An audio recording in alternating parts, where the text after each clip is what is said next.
enfants de la patrie, le jour de gloire est arrivé. Contre nous de la tyrannie, l'étendard sanglant élevé, l'étendard sanglant élevé. Entendez-vous dans les campagnes mugir ces féroces soldats? Ils viennent jusque dans vos bras, égorger vos fils et vos compagnes. Aux armes, citoyens, formez vos bataillons. Marchons, marchons, qu'un sang pur abreuve nos sillons.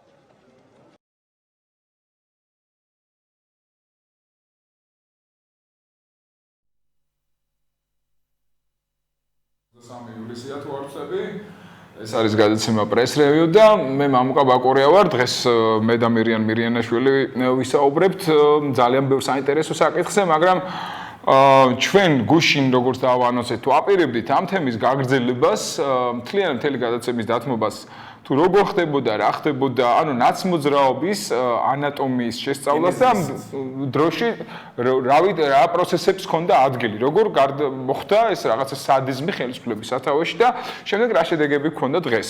მაგრამ არ შემიძლია არ შევეხო ნახევრად იუმორით, ნახევრად ტრაგიკულად ორ მთავარ საკითხს. გუშინდელი ჩვენი საპარლამენტო ცხოვრების ალბათ ყველაზე სასაცილო მოვლენას, ეს იყო ბატონის ჩაჭვლიანის განცხადება და მეორე ნაკლებად სასაცილო და ბევრად დრამატული ის რომ ელექტროენერგიაზე სემეკმა დაადგინა ტარიფის მატება 4 თეთრით და ალბათ უკვე ეს ძალაში შევა უახლოეს დღეებში. აი ეს არის ეს ორი მთავარი ფაქტი, რაზეც მირიან შენთან ერთად მინდა რომ ეს თემა გავშალოთ ჩვენი მოსაზრება უთხრათ ჩვენს ტელემაყურებელს, ხოლო შემდეგ ისევ დავუბრუნდეთ აი იმ პროცესებს დღესაც კი, როდესაც ნაცმოძრაობა ვითომ ხელისუფლებაში აღარ არის, ვითომ მას გავლენები აღარ აქვს, მაგრამ სინამდვილეში ძალიან ბევრ რამეს წყვეტს ის ერთპიროვნულად და მე ესეთი შთაბეჭდილებაც დამრჩა, რომ არამს თუ ერთპიროვნულად, არამედ ძალიან კარგად შეთანხმებით კულუარებში ქართულ ოცნებასთან. მაგრამ სანამ ამ თემას დავუბრუნდებით, მე უბრალოდ მინდა უთხრა ჩვენს ტელემაყურებელს ჩემი როგორც მოქალაქის მოსაზრება გუშინდელი განცხადების გამო, რა თქმა უნდა, ბევრი ვიცინეთ სოციალურ ქსელებში, ბევრი დავცინეთ, ბევრმა, ასე შემდეგ, ანეკდოტების მთელი კასკადი წამოვიდა, როგორც ხდება ხოლმე. მაგრამ აქ სასაცილოზე უფრო მეტად მე მგონი სატირალი არა ის ფაქტი, რომ ბატონმა ჯაჭვლიანმა არ იცოდა რას ნიშნავს EBRD, არამედ ის, რომ როდესაც ჟურნალისტები სხვა დეპუტატებსაც ეკითხებოდნენ უკვე რა არის EBRD და მათაც არ იცოდნენ, მათ ახსენდებოდათ მირიან ერთადერთი რაღაც, აი ეს ფორუმი რო ჩაატარა რადისონში, იმაზე არ მეუბნებით ესე. და თვითონ რა სტრუქტურა, რა ორგანიზაცია EBRD წარმოდგენა არ ქონდა. არის თუ არა? ხო. და შეხება აქვს თორა პროსტიტუციასთან. ესეც ბოლომდე არ იყვნენ დარწმუნებულები. მე მინდა რა თქმა უნდა ჩვენმა ტელემაყურებელმა შესანიშნავადაც ეს რა არის EBRD? ევროპის განვითარებისა და რეკონსტრუქციის ბანკს ქვია, მისი აბრევიატურა ინგლისურად არის EBRD, European Bank of Reconstruction and Development, მაგრამ ამას ეს არ არის მთავარი, ეს არ არის მთავარი ტრაგედია, რომ რომელიღაც აბრევიატურა არ იცოდეს ადამიანმა და ასე შემდეგ. როცა არ იცი, აი მაგალითად მე ესე ვცდილობ ხოლმე ჩემ 42 წლის განმავლობაში, რაც არ ვიცი, რაშიც ვერ ვერკვევი, იმ თემაზე არ ვსაუბრობ ხოლმე. რომელი ნეოლოგიც არ ვიცი, ანუ ის უცხოური სიტყვა, რომელიც ჩვენს ლექსიკაში უკვე ჩაჟდა, როგორც ლიტერატურული ერთეული, ხო, იმ სიტყვას არ ვხმარობ. ან თუ არ ვიცი და მაინტერესებს, მე ვცდილობ რომ გავიგო რას ნიშნავს და მე თუ ის მოხერხებულია ჩემი ლექსიკისთვის, გამოვიყენო და ასე შემდეგ. ეს ბუნებრივია. მეც ის ადმივდივარ მირიან, რომ აქ არ არის ცოდნა არ ცოდნაზე ლაპარაკი. აქ არის ლაპარაკი ყოფითი კულტურის დეფიციტზე. ანუ ადამიანებში დღეს ფაქტიურად აი გუშინდელი საქციელის შემდეგ, ჩემი საზრით, საქართველოში გამეფდა რა, არ არსებობს ზღვარი, ქვედა ზღვარი, რა შეიძლება გააკეთოს ადამიანმა და რა არ შეიძლება. რა შეიძლება საკუთარ თავს, რისი გაკეთების უფლება მისცეს საკუთარ თავს და რისი გაკეთების უფლება არ მისცეს საკუთარ. ანუ ამას რა თქმა უნდა, სოციალური, პოლიტიკური და ეკონომიკური მდგომარეობა აველურებს ზოგადად ადამიანებს. აი მაგალითად 1978 წლამდე ქაბულის სურათები მაქვს ნანახი ავღანეთის დედაქალაქის ტიპიური ჩვეულებრივი თანამედროვე ქალაქი, ნორმალურად საერო ტანისამოსში ცივილურად ჩაცმული ქალბატონებიც, ადამიანებიც და ასე შემდეგ და შემდეგ უკვე 2015 წლის ქაბული, ხო? ბუნებრივია, როდესაც ხდება ქვეყნის ესეთი სოციალური სივრცის დეგრადირება და ნგრევა, იქ ხდება ყოფითი კულტურის გაუფასო. როგორც ჩვენთან საქართველოში, ხო, სამოქალაქო ომის დროს ადამიანებში ქცევის ნორმები და ურთიერთობის ნორმები დაუშვათ ვერბალურიდან გადავიდა ფიზიკურზე, ხო? მე ურთიერთობის ენა იყო ავტომატი და ძალადობა, ხო? მე ერთ მომენტში ჩაგერთვები, იგივეს ოღონდ ცოტა სხვა ფორმით მე წავაწყდი ირანში, როდესაც ემიგრაციაში მომწია წასვლა. ის იმდენად უცნაურად და თვალშისაცემი არის აი ეს სოციალური ინსტიტუტების და მენტალობის დეგრადირებაც კი და აი ზოგადი ტაბუები როგორ უწყობს ამას ხელს გესმის როგორ ხდება ტაბუ ტოტემის ესე იგი ის განაპირობებელი ფაქტორია შემიძლია საკუთარ მე საერთოდ ავსვავ ან და უფრო სწორედ რო ვთქვათ იშვიათად ვსვავ საკმარისი იყო თვითმფრინავი დამჯდარი იყო თეირანის აეროპორტში რომ აი იმ მომენტიდან მოვგერებელი სურვილი მიჩნდებოდა დალექს ხო ისტორია აკრძალულია ხო იქ აკრძალულია აი ყოფითი კულტურის რასაც შენ ამბობ რა დეგრადირება ძალიან ბევრ წილად აი იმ სოციალურ ჩარჩოებზეც არის დამოკიდებული ხო ან მათ არ არსებობაზე რაც საქართველოში მოხდა რასაკვირველია ამას ხელუხლებად რო დაეტოვებინა ჩვენი სოციუმის ინტელექტუალური, კულტურული და ასე შემდეგ სხვა ნიშან-თვისებები რასაკვირველია იქნებოდა უცნაური. რასაკვირველია ჩვენ მივიღეთ დეგრადირების უკიდურესი ის გამოვლენებები და აი ახლა ვიმკით ამას ყველაფერს. და თანაც მე პიროვნულად ალბათ ბატონი ჯაჭვიანი ძალიან კარგი თვისებებით არის და რა ვიცი ის კარგი ადამიანია, ხო? მაგრამ პრობლემა რაშია? ჩემის აზრით, აი მიხეილ სააკაშვილმა ძალიან დიდი ცვლილება მისმა მმართველობამ ძალიან დიდი ცვლილება შეიტანა ადამიანთა ფსიქოლოგიაში და მენტალობაში. ხარ ას გულისხმობ.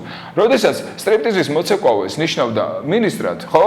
ერთს, მეორეს, როდესაც მსგავსი რაღაცა მონათესავე უძველესი პროფესიის წარმომადგენელს კიდე რომელიღაც საპასუხისმგებლო ადგილზე, როდესაც აიძულებდა რომ დაუშვათ უმაღლეს საეკლესიო პირებს ასეთი ადამიანებისთვის თაყვანიეცად, ხო? აი უფრო მეც ერთ მომენტში ჩაგერთვები, არანაკლები როცა დეგრადირება იმ დონეზე გაიყვანა, რომ თავის ყოფილ, ასე ვთქვათ, ქალებს აიძულებდა მისი გარემოცვისთვის ხო, ცოლებად და ესიც ცოტა მთელმა თბილისმა ეს ეხლა ამაზე რამე სერიოზული გამოკვლევა არ ჩატარებულა, მაგრამ იქიდან გამომდინარე რომ თევზი თავიდან ყროლდება და ეს ნუ გარკვეულწილად ყველაზე უფრო ისეთი რა განსახილვადი თემა იყო ერთი პერიოდის თბილისში, ამარა მორალური ზიანი მოგვაყენა, ჯერ მარტო ეს არის. ხო და ამის შემდეგ ანუ მე რას ვამბობ იცი რომ მე იმას კი არ ვამბობ რომ ამ გავლენის ქვეშ პირდაპირ მოექცა და აუშვეთ მავანი რომელმაც გუშინ რაღაცა სასაცილომდე არ უბრალოდ ტრენდი ჩამოყალიბდა უბრალოდ ადამიანებს გაუშვეთ ქვეცნობიერი განცდა რომ ყველაფერი შეიძლება გააკეთო და არავინ არ გაკიცხავს იცი არის მაგალითად შეიძლება ის რა ქვია აი უმუშევარი განათლების საშუალო განათლების არ მქონე ადამიანი დანიშნოს თვითმფრინავის მთავარ პილოტად და ის დაჯდება შტურვალთან ის ვერ გააცნობიერებს შეიძლება დაიღოს შიშრების მინისტრის მოადგილე არ იყოს ამერიან მესხელი უმაღლესი განათლება საერთოდ არ ქონდა ანუ არა მხოლოდ რაღაცა მიუღებელი იყო ყოფით დონეზე კანონის დარღვევითაც იყო იქ დამჯდარი იმიტომ რომ თქვენ შეგიძლიათ ნახოთ ნებისმიერ საკანონმდებლო ბაზა იქ თვისობრივად არის ჩამოყალიბებული ვინ შეიძლება რა თანამდებობაზე დაჯდეს. ხო და ამიტომ ეს არის ჩვენი საშინელი, ჩვენი საზოგადოების სოციუმის საშინელი მდგომარეობის ბრალი. ხო, ეკონომიკური სიდუხჭირი ამას კიდევ უფრო აძლიერებს, რომ ადამიანს უსუსტდება თვითკონტროლისა, თვითცენზურის კიდე ეს ბარიერები, იმიტომ რომ რა დროს ეს არის, ხო, ეს ქვეცნობიერი ესეთი დამოკიდებულება ჩდება. რა დროს ეს არის, როდესაც მე თავი უნდა გადავარჩინო, როდესაც მე ჩემი შვილები უნდა გადავარჩინო, როდესაც ჩემი ოჯახი უნდა ხო, ეს ბუნებრივია. ეხლა აი ამ ფონზე რატომ მოვყევი ეხლა ეს იმიტომ რომ მე ნამდვილად არ მეცინება ეს ჩემთვის ტრაგიკული მოვლენა იყო გუშინ ბატონ ჯაჭვიანს რომ იბეარდი ბორდელთან აერია ხო ნუ ძალიან სასირცხვილო იყო ჩემი ქვეყნისთვის და ჩემთვის როგორც მოქალაქისთვის ხო მაგრამ აი დღეს აი ამ მდგომარეობიდან გამომდინარე სემეკის განცხადებას ვკითხულობ და ის ამბობს რომ ელექტროენერგიაზე ტარიფი რა სხვა მიზეზებია ჩამოთვლილი რატომაც და ძირითადად ლარის გაუფასურების გამო 4 თეთრით უნდა მოიმატოს და პრემიერ-მინისტრის ძალიან ყალბი განცხადება ამასთან დაკავშირებით ესეც ძალიან მეწყინა იმიტომ რომ არ შეიძლება გასაგებია რომ მაღალი პოლიტიკური თანამდებობის პირია, არ შეიძლება ახალგაზრდა კაცმა იმის გამო რომ საკუთარი თანამდებობა, საკუთარი ინტერესები დაიცვას, ხალხს ესე უტიფრად და თვალებში უყუროს და ესე მოატყოს რომ მან თითქოს არ იცოდა რომ სემეკმა ეს გადაწყვეტილება მიიღო. მეორე, მან თითქოს არ იცოდა რომ არ იცის რომ სემეკი ფორმალურად დამოუკიდებელი ორგანიზაციაა, მაგრამ ის დამოუკიდებელ გადაწყვეტილებებს არასოდეს არ იღებს და არასოდეს საქართველოში ყოველ შემთხვევაში მსგავსი ჯერ არ ყოფილა. ეს ერთი, მეორე ეს, ხო ეს ორი ფაქტორი და მესამე, მან თქვა ეს რაღაცა რომ თუკი სემეკი და თუკი და ტარიფი აუცილებლად მოიმატებს 4-ით. აქ თუკიზე აღარ ელაპარაკი. შეიძლება ვთქვათ რომ ტარიფმა უკვე მოიმატა. თუკი სემეკი გააძვირებს ელექტროენერგიაზე ტარიფს მოქალაქეებისთვის, სოციალურად დაუცველთა კომპენსაციას თავის თავზე აიღებს, ანუ იმ სხვაობის სუბსიდირებას მოახდენს საქართველოს მთავრობა. მაგრამ მოდი დავაკონკრეტოთ ვინ არის სოციალურად დაუცველი ჩვენ ქვეყანაში. მხოლოდ და მხოლოდ იმ ადამიანთა რაოდენობა, რომელთაც ოფიციალურად მიიღეს სოციალურად დაუცველი სტატუსი, თუ შეიძლება სხვა ადამიანებიც, რომლებსაც უბრალოდ ვერ მიიღეს სოციალურად დაუცველი სტატუსი. მე ბატონ ღარიბაშვილს რომ რეალიზმის გრძნობა დაუბრუნო, აქედან მივმართავ და ვეტყვი, რომ ბატონო ღარიბაშვილო, სოციალური ოფიციალურად სოციალურად დაუცველი სტატუსი ვისაც აქვს, მათი რაოდენობა მინიმუმ 5-ზე 6-ზე უნდა გაამრავლოთ და ამდენი მინიმუმს ვამბობ ადამიანია დღეს საქართველოში, რომლისთვისაც უმძიმესი ეკონომიკური დარტყმა იქნება ელექტროენერგიის ტარიფის 4 თეთრით გაძვირება და რა ქნას ახლა რა ქნან ამ ადამიანებმა ვინ დაუკომპენსირებს მათ ამ კიდევ დამატებით ფინანსურ ტვირთს ისედაც მათი მწირი ან საერთოდ არ არსებული შემოსავლებისა.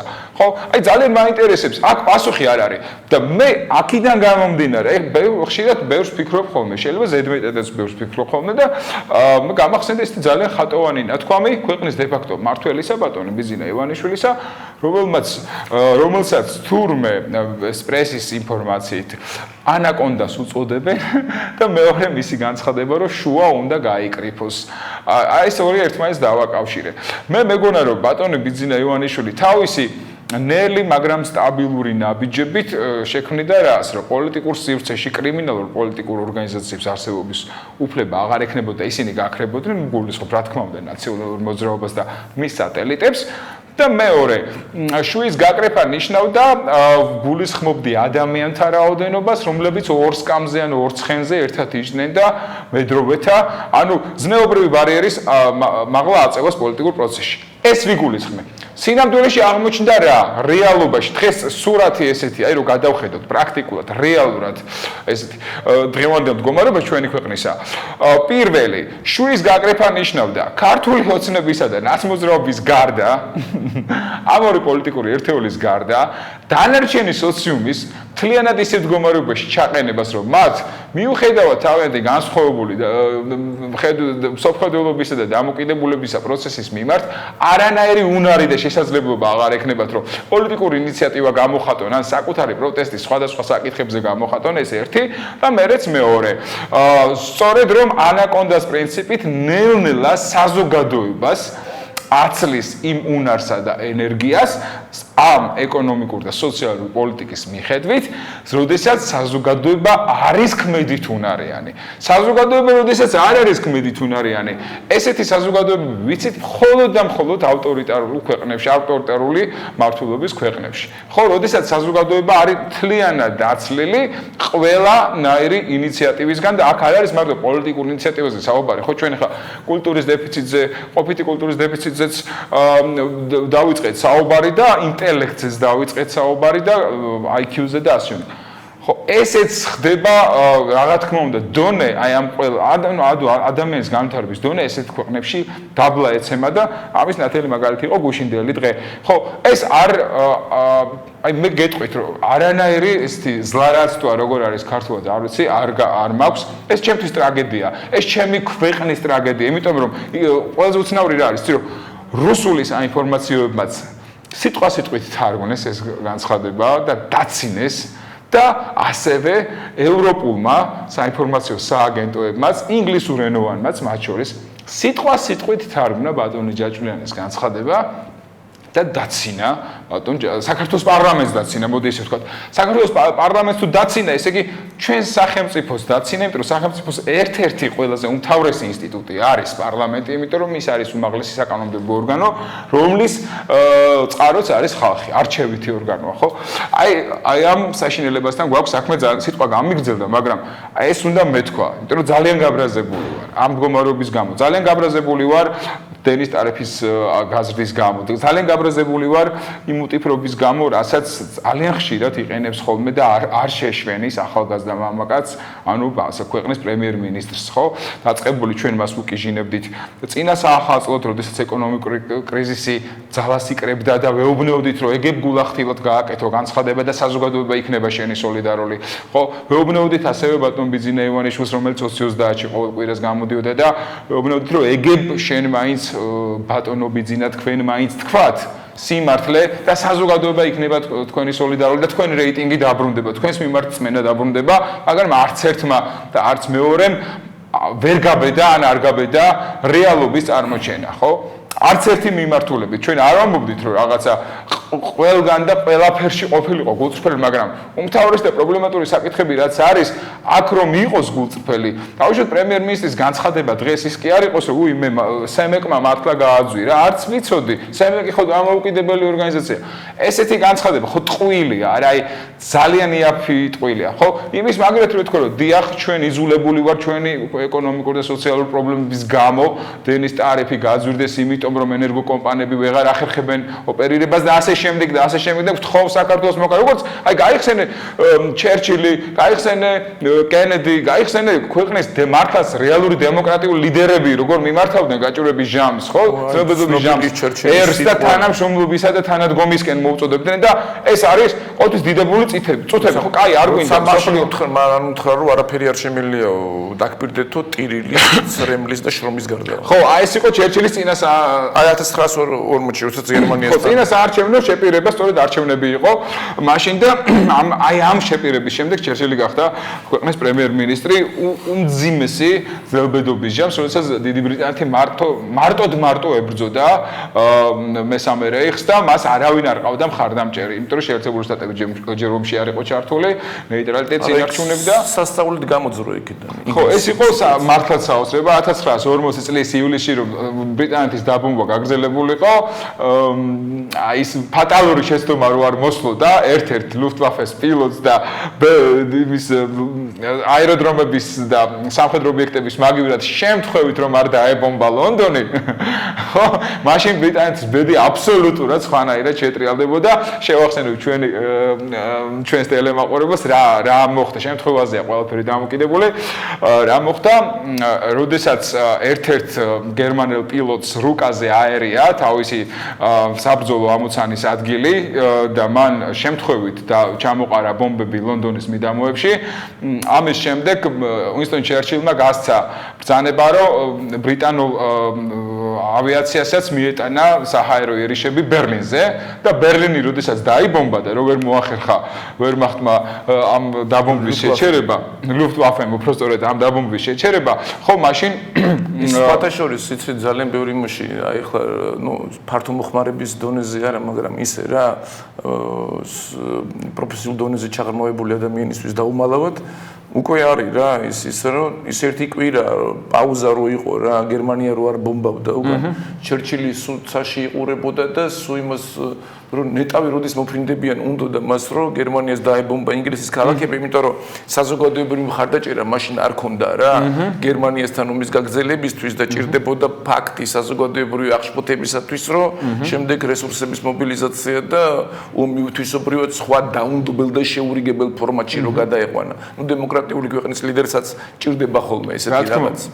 რა თქმა უნდა, მაგრამ ამაზე სიტყვა გაგვიგზავნა, მაგრამ რადგან შენს გაინტერესებს ეს თემა და ჩემთვისაც საინტერესო თემა, ჩვენ ერთი გადაცემა აი ამ თემატიკას დავუთოთ, მაგრამ დღეს ჩვენ სავალალო რეალობას დავუბრუნდეთ და მერიან აი მე ესე ვხედავ ამ ყველაფერს და ძალიან საწყენე, ძალიან გული მწყდება, იმიტომ რომ მე მართლაც მე ამიტი ვარ და ის განცხადება ბიძინა ივანიშვილის არასოდეს არ დამოუწყდება, როდესაც მან თქვა რომ მე იმიტომ მოვდივარ ხელისუფლებაში, იმიტომ უნდა დავამარცხო ტირანია და სადიზმი ამ ქვეყანაში, რომ გასაოცრად დემოკრატიული სახელმწიფო მინდა შევქმნა. ხო, სადაც ევროპული ქვეყნებიც კი გაოცდებიან, იმდენად იქნება ადამიანის თავისუფლების ხარისხი დაცული და ადამიანის თავისუფლებაში რაღა თქმა უნდა იგულისხმება ეს ბიძინა ივანიშვილმა კი არ იცის და მან თქვა ბოლო ერთ-ერთ ინტერვიუში, რომ თურმე აზრზე უკაცრავად, მაგრამ აზრზე არ არის რას ნიშნავს ადამიანის თავისუფლება. მას გონია რომ როდესაც არ აუპატიურებ ადამიანს მარტო ეს არის თავისუფლება. ადამიანის თავისუფლება ნიშნავს რომ მას აქვს უნარი თვით განხორციელებისა და საკუთარი ცხოვრების ისე განკარგვისა, როგორც თვითონ თვლის საჭიროდ. არა მხოლოდ ის რომ დავუშვათ მას აღარ აქვს შიში რომ ვიღაც აუცილებლად გააუპატიურებს ან შვილს მოუკლავს. ეს არ არის თავისუფლება. ეს ესე გონია მხოლოდ ბიძინა ივანიშვილს. ხო და აი მე ამის იმედი მქონდა და საზოგადოების მხარდაჭერა სხვა შორსა ჩერჩილის მაგალითი ძალიან კარგად მოუხდა ამას. ამან გამოიწვია რომ ეს მოლოდინი რომ დიახ როგორც კი ივანიშვილი და მისი გუნდი დაამარცხებენ ჩვენი დახმარებით საზოგადოების დახმარებით და თავგანწირვით ტირანიასა და სადიზმს აუცილებლად ყველა ერთად აი ამ სოლიდარობით ჩვენ მართლაც სამართლიანსა და დემოკრატიულ თავისუფალ სახელმწიფოს შევქმნით. ეს განცდა ქონდა ყველას, იმიტომ იყო იქ წინა საარჩევნო პერიოდში სააკაშვილის ისტერია მართლა სადიზმის უკიდურეს ზომებამდე მივიდა. ადამიანები ესე გმირულად თვალში უყურებდნენ ამ სადიზმს და ფაქტობრივად ეწირებოდნენ. ხო, მათ დაკარგეს სახლები, თავისუფლება, უამრავი პრობლემები სწორედ წინა საარჩევნო პერიოდში. ხო, ეს იყო აგონიური მოქმედება ნაცმოძრაობის მაშინ, ხო? იარაღის ქვეშ და არ ვიციდან რაღაც საშინელებები ხდებოდა, ხო? იქ ყავდათ ერთ-ერთი ჯალათი მოგელაძე, რომელიც ყველას ჩეხავდა, ყველას ართმევდა საარსებო წყაროს და ასე შემდეგ და ასე შემდეგ. ხო, ეს იყო სწორედ აი იმედ გასწრება აი ამ პროცესიდან 3 წელიწადში სადაც თვითონ ივანიშვილი ამბობს დღეს რომ იცით მე ხო ალბათ ზედმეტი წამომს და მე არ უნდა მეთქვა ის ალბათ არ აკვირდება რომ მის სიტყვას ცოტა უფრო მეტი წონა ქონდა და მნიშვნელობა ვიდრე ნების თუნდაც ჩემ ნათქვამს შენ ნათქვამს ნებისმიერ სხვა საქართველოს მოქალაქეს ნათქვამს ხო და ეს ძალიან ცუდია აი დღეს ვიღებთ ამ შედეგს როდესაც ეკონომიკური და სოციალური კრიზისის სახეზე როდესაც ენერგოტარიფებიც უნდა გაძვირდეს და თან ეს დაარც უნდა გაგვიგვირდეს მამუკა იმიტომ რომ ჩვენ ხო წინა გადაცემაში აი უშუალო თამაში არა მაგრამ რამდენიმე დღის წინ გქონდა ჩვენ ხო შევთანხმდით რომ არანაირი წინაპირობა იმის დასაფიქსირებლად რომ მიშა სააკაშვილის მიერ კონსტრუირებული ბჭყალებში ეკონომიკური და ასე ვთქვათ სახელმწიფოებრივი მოდელი შეიცვალა არა რაც იყო ის დარჩა აი როგორც მაშინ თქვით რომ როგორც სტალინიზმი არის შეუძლებელი სისხლის გარეშე და სისხლის ძალადობის და გულაგების გარეშე და ეს იმანენტური თვისება ამ პოლიტიკურ ეკონომიკური მოდელისათვის არა ისევ საქართველოში ის რაც გაკეთდა სააკაშვილის მიერ და მან ფუნდამენტურად დაანგრია ძველი და ააშენა თვისობრივად ახალი სადისტური ახალი მაგრამ ახალი არა აი იმის დემონტაჟის გარეშე შეუძლებელი იმიტომ რომ ისევ მისთვის ის სადიზმი არის იცით აი ეს როგორ გითხრა ახლა რა ის მათრახი რომელიც ქონდა მიშას და ადგა რო იტყვიან ზედამხედველობით ამ იმას გესტაპოს ზედამხედველობით ამ პოლიტიკურ და ეკონომიკურ ზედნაშენს მთლიანად საქართველოსი რა აი ამ პოლიციური ფუნქციის გარეშე ის პოლიციური სადისტური სახელმწიფო ვერ იარსებებს და ჩვენ არაფერი არ შეგვიცვლია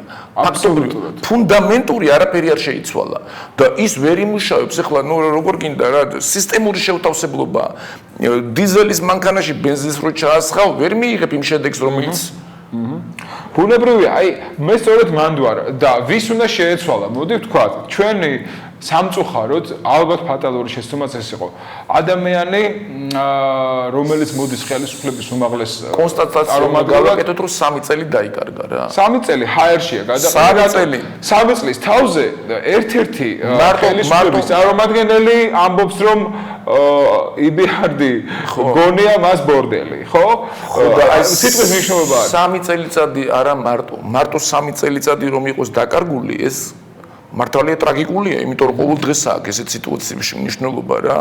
და 3 წელიწადი კიდე ახლა ძალიან დიდი ვადაა, მაგრამ გარდა მაგისა ის ფსიქოლოგიური განწყობა აღარ არის საზოგადოებაში, რომელიც იყო მაშინ. მაშინ სახელმწიფოს მესვეურთ შეეძლოთ ესარგებლად რა ძალიან დიდი ნდობით და ძალიან დიდი მხარდაჭერით ძალიან ენერგიული საზოგადოება ძალიან ენერგიული ღონისძიებებისკენ, ესე იგი წაიყვანათ. ესარგებლად იმ ენერგიით, რომელიც საზოგადოებას მზად იყო რომ გაეყო. გესმით? დღეს ამ პასიურობის და იმედგაცრუების პირობებში თვისობრივად ახალი რაღაცის კონსტრუირება არის ძნელი თუ წარმოუდგენელი არა. ამიტომ არა თუ 3 წელიწადი, არამედ ჩვენ საერთოდ გავუშვით, შეიძლება ითქვას, ეს შესაძლებლობა ისტორიული შანსია. ისტორიული შანსი, იმიტომ რომ დაგვეხურა ძველი, ასე ვთქვათ, და ძალიან მიუღებელი და იმის საფუძველზე აგვეშენებინა ახალი. ეხლა რა დარჩა აი ჩვენი საუბრები ხო იმითაც არის მნიშვნელოვანი რომ არა მხოლოდ ის წარსული მიმოვიხილოთ რომელიც იყო და საზოგადოებას აუხილოთ თვალი ესეც აუცილებელია იმიტომ რომ თუ რეალურად არ შეხედავ იმას რაც იყო თუ მართლა არ ეხლა ამ ვარდისფერ სათვალეებს არ მოიხსნი რა და რეალურად რაც იყო იმას არ განიხილავ ვერც სამომავლო გეგმას ვერ დასახავ მაგრამ სამომავლო გეგმაც ამისთანა ტიპის დისკუსიების გარეშე ვერ დაისახება იმიტომ რომ ისიც ოპტიმალური უნდა იყოს იმიტომ რომ სხვას რომ თავი დავანებოთ დღეს უკვე შეცდომის უფლება აღარ აქვს და რაც მთავარია დარჩა ძალიან ცუდად რომ და ლოგიკურად და რაციონალურად ერთი კითხვა უნდა დაისვას მხოლოდ ეხლა რა რისი გაკეთება შეიძლება დღეს ამ ვითარებაში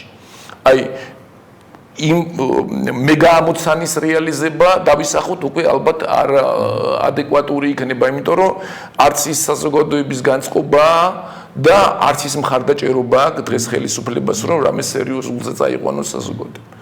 რა შეიძლება განხორციელდეს ამ პირობებში? ესე იგი, ჩვენი პროგრამა მინიმუმი რა უნდა იყოს? მე არ ვაქ ეხლა არ ვყოფ შუაში საზოგადოების დაპირისპირებულ ნაწილებად ესე იგი არა იმას და ამას და არა მთელი ქართული ერის მთელი ჩვენი სახელმწიფოს პროგრამა ეს მდგომარეობა თანაბრად აისახება სხვადასხვა პოლიტიკურ სოფხაზოებში გასაპირველია ეს ჩვენი ყველასი სახელმწიფოა რა და ჩვენ უნდა შევრიგდეთ ერთ რამეში რა რომ განვითარება ყველასთვის აუცილებელია ყველაზე უფრო სწრაფი განვითარება არის ყველასთვის აუცილებელი როგორც ამერიკაში არის ხოლმე მთელი რიგი საკითხების გარშემო ორპარტიული კონსენსუსი აქ რა გახდა ეს პრობლემა მაგრამ ჯერ პროგრამა მინიმუმი რა არის რა ძალგვიც რო გავაკეთოთ რა იქნება მიზანშეწონილი რომ პროგრამა ჩამოვაყალიბოთ რა ხელგვეწიფება რომ შევწვდეთ ამ ამოცანას იმიტომ რომ მორიგი ილუზია პოლიტიკური ამოცანის რანგში ალბათ დაასამარებს ქვეყანას იმიტომ რომ მე ერთ-ერთ წინა გადაცემაში ხო ვთქვით მე ვთქვი და თქვენ დამეთანხმეთ და მე ხშირად ვამბობ ამას და რაღაცა ვერ ვაწყდები ისეთ სიტუაციას რომ ვინმე არ მეთანხმებოდეს რეფერენდუმი იყო ბოლო პოლიტიკური წარმატება რომელიც ქართულმა პოლიტიკურმა ელიტამ მოიპოვა ეს არის 1991 წლის 31 მარტი მას შემდეგ ვინმე გამახსენოს რამე წარმატება ვინმე აი ძალიან მოსურნე ვარ მე არა ვარ ჩასაფრებული მაგალითად არა აი აპოლოგეტები გეტყვიან ქართული ოცნების რომ ასოცირების ხელშეკრულებაზე ხელის მოწერა იყო ჩვენი ქვეყნის არა ეს ასოცირებაზე არა ასოცირებაზე ხელშეკრულებაზე ხა თუ ჩვენ ჩავხედავთ იმას რამდენი ვინმეს აქვს ამ ასოცირებაზე ხელშეკრულება ხელის მოწერილი ევროსაბჭოზე ხო საუბარია მათ შორის მოიაზრებ ტუნის კიდე სახელმწიფოებს რომლებიც ლამის არის დაინგრნენ გესმის და ანუ ეს არაფერი წინაპირობა არ არის იმისა რომ შენ იცი წარმატება არის ისეთი რაღაცა რომელსაც ძალიან თვალსაჩინო შედეგი უნდა იყოს რა რომელსაც განიხილავ როგორც რაღაცა ეტაპს რომელსაც აი იალტის ის რა ქვია მეორე მსოფლიო ომის შედეგები რომელთაც თვისობრივად ახალ რეალობაში ჩააყენა რუსეთი ну ძალიან ბევრი რაღაცა რა ესეთი წარმატების რანგზე ჩვენ ამას ვერ დავგვიწყდით რატო იცი აი 91 წლის 31 მარტი რო განვიხილოთ შეიძლება ვთქვათ რომ ის რომ არა იქნებოდა ტრაგედია იმიტომ რომ მან დაბადა საქართველოს რა ქვია იმ საზღვრებში რომელიც ჩვენ საბჭოთა კავშირის დაშლის შედეგად ჩაგვბარდა იმ ანუ ტერიტორიული მთლიანობის ფორმატში საქართველოს დამოუკიდებლობის თეორიული და იურიდიული შესაძლებლობა ეს რომ არა ჩვენ ვერ ავაშენებდით იმ იმას. ეს საერთაშორისო თანამეგობრობა სწორედ ამ აქტების შედეგად აღიარებს საქართველოს ტერიტორიულ ამ საზღვრებში, იმიტომ რომ ეს იყო გამოხატული ნება არა მარტო ქართველების, არამედ საქართველოში მაცხოვრებელი ყველასი და მათ შორის აფხაზეთში და მას შორის სხვაგანაც. ამიტომ, როდესაც შენ გაღიარეს დამოუკიდებლობის წინაპირობად ეს ერთ-ერთი ფაქტორიც იყო. ამის შემდეგ რა იყო, რომელსაც ესეთი ის შეუულია რა, ანუ პოლიტიკურად ესეთი 9 აპრილი დამოუკიდებლობის გამოცხადება. ეს უკვე ამის შედეგი იყო რა, ეს ჩვენ არ შეიძლება განვიხილოთ 9 აპრილით ცალკე, ის უნდა განვიხილოთ 31 მარტის კონტექსტში, ხა მე მონაწილე ვიყავი. თანამდები პროცესი. ხო, მონაწილე ვიყავი იმ პროცესების და მე თვითონ ჩემს საკუთარ განცდა შემილია, ასე ვთქვათ, ახლა გავახსენოთ ჩვენს ტელემაყურებელს, რომ ბატონი მირიანაშვილი არის ერთ-ერთი მცირეთაგანი, რომელსაც დამოუკიდებლობის აქცია აქვს ხელი მოწერა. ხო და აი კარგად მახსოვს რა თვითონ როგორ განვიხილავდით იმ რეფერენდუმს და 9 აპრილს. აი პოლიტიკურად პოზიტიური შლეიფი რაც ქართულ სახელმწიფოს მოუტანა რა იმ რეფერენდუმმა ეს იყო. დანარჩენმა რა მოიტანა ახლა იმ გინდაც იმ ხელშეკრულებამ გინებავთ ნებისმიერმა სხვა რა ქვია საზოგადოებრივ პოლიტიკურმა აქტივობამ ან ფაქტმა რა შედეგი მოიტანა სამწუხაროდ მხოლოდ ფორმალურ დონეზე იყო ჩვენს უპირდებოდნენ მუდმივად რაღაცა მე არ დამოვიწყდება კარგ დღესაც თვალწინ მიდგას ეს კადრი როდესაც ერთ-ერთ ყველაზე აი მაშინ რა ქვია SNG-ში შესვლის საფუძვლად ედუარდ ჯევარდნაძე გვპირდებოდა ტერიტორიულ მთლიანობას. აი ესეთი რაღაცები ბევრი გაკეთებული, ეს ყველაზე უფრო თვალსაჩინოა რა, რომელსაც რაღაცის გამო ვდგავდით და შემდეგ ვიღებდით აბსოლუტურად ნულს. ესე იგი, ესეთი პოლიტიკური ჩვენი წარუმატებლობების მთელი კასკადია და შედეგია იმისა, რომ ჩვენი ქართული სახელმწიფო ესეთ დეგრადირების გზას დაადგა. ეხლა ჩვენ დეგრადირებაც უნდა ვთქვათ, ეხლა ვინმე შეიძლება დაიჯეროს და თუ ესეთი მიამიტი არის, მე ვთხოვ, რომ ცოტა კარგად ესე იგი მოიხილოს ის ვითარება, რომელშიც ვართ. ვინმე შეიძლება დაიჯეროს, რომ დაწყებული 1992 წლის 6 იანვრიდან, როდესაც ზვიად გამსახურდია ხელისუფლება დაემხო უკანონოდ, ვიდრე დღემდე საქართველოში იყვნენ ხელისუფლებები, რომელსაც უნდოდა წარმატება, რომელსაც უნდოდა წისვლა, კარგი სკეთება, მაგრამ რეგულარულად გამოსდიოდა ცუდი. ეს იმას მაგონებს ფაუსტის პრეამბულა რომ არის როდესაც ფაუსტი ის მეფისტოფელი გამოჩდება და ვოლანდი გამოჩდება უბრალოდ და ვინ ხარო და მე იმ ძალის ნაწილი ვარ რომელსაც ყოველთვის ცუდის კეთება უნდა და მაგრამ კარგს ოღონდ აქ პირიქით არის ახლა გოეთეს სიმაღლეებიდან ცოტა ქვით რო ჩამოვიდეთ კარგი იქნება და ჩერნომირდინს აქ ერთი ესეთი კარგი განმარტება ხაწელი გაგლუჩენო პალუჩილეს как всегда მაგრამ ის ქემაინც კარგი უნდა და ცუდი გამოსდიოდ ეხლა იქიდან ვიდრე დღემდე არის 24 წელი 24 წლის განმავლობაში სულ კარგი გინდოდეს და სულ ცუდი გამოგდიოდეს ესე იგი უნდა ვივარაუდოთ რომ საქართველოს ხელისუფლებაში ამ თითქმის ფაქტიურად მეოთხედი საუკუნის მანძილზე რეგულარულად იყვნენ ხალხი რომელსაც ეს როგორც მოცემულობად არ მიაჩნდათ რომ ქართული სახელმწიფოსთვის რაღაცა გაეკეთებინათ. ესე იგი, იქ სარგებლობდნენ მხოლოდ საკუთარი თავისთვის, მხოლოდ ვიწრო კლანური, ინდივიდუალური, კორპორატიული ინტერესების რეალიზებისთვის და საქართველოს აღმოჩნდა ისეთ მდგომარეობაში, რომ აი ხა დღეს ევრაზიის იცი რა არის, როდესაც ესეთი ხელისუფლებები აი ამ მიზნით არიან ხოლმე ხელისუფლებაში და ამ მათ კეთილდღეობას ხარკს ვინ უხდის? საქართველოს როგორც სახელმწიფო და მასში მაცხოვრებელი ხალხი. ამიტომაც არის რომ დღეს რესურსი საქართველოს მოსახლეობას და სახელმწიფოს და ქვეყანას ფაქტიურად ნოლამდე აღარა აქვს. ჩვენ სულ უფრო და უკან მივდივართ რა.